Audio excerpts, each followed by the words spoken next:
এত সাম্প্রদায়িক, এত সেকুলার, আর পার্শ্ববর্তী দেশ আপনাকে জায়গা দেয়, আর ওইখান থেকে বাংলাভাষী মুসলমান যারা তারা টিকতে পারছে না, তাদেরকে পুশিং করছে এইখানে। তো শেখ হাসিনাকে পুশব্যাক করে না কেন বাংলাদেশে?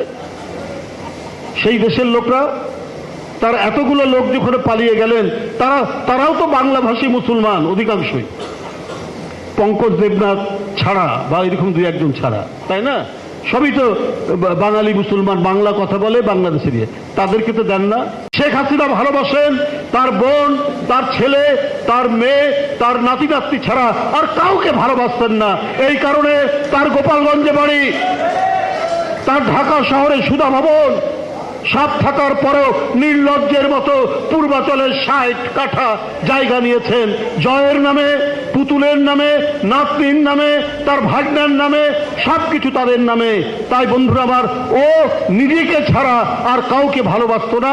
আর দলের কিছু লোক যাদেরকে অবাধে সুযোগ দিয়েছিলেন টাকা পাচার করতে, লুট করতে, দুর্নীতি করতে, এবং এই লুটেরারা এই প্রচন্ড জনতার ক্ষোভের মুখে তাদেরকে চলে যেতে হয়েছে। এই জন্য শেখ হাসিনা এখনো নিজেকে সামাল দিতে পারছেন না। যখন তখন পার্শ্ববর্তী দেশ থেকেই উলট পালট কথাবার্তা বলছে। কলকাতায় আওয়ামী লীগের একটি অফিস নেওয়া হয়েছে, ওই অফিসে সব বড় বড় নেতাদের যাতায়াত ওখানে শুরু হয়েছে। কারণটা কি?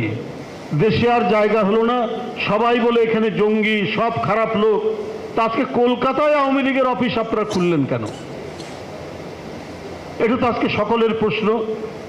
আপনি নিজের কথাই বলতেন, জনগণ আপনাকে সাপোর্ট করে, এত কিছু করে, তাহলে আজকে আপনি পালিয়ে গেলেন কেন? বেগম জিয়া পালায়নি, তারেক রহমান পালায়নি, বিএনপির এত নেতা এত অত্যাচার সহ্য করেছে, এত মিথ্যা মামলা, এত নাশকতার মামলা, এত ধরনের নিপীড়ন, নির্যাতন আর উৎপীড়নের মধ্যেও এই মৃত্তিকা, এই মাটি, এই নদী, এই বৃক্ষ, এই বাংলার মানচিত্র ছেড়ে কেউ যায়নি, কেউ পালায়নি।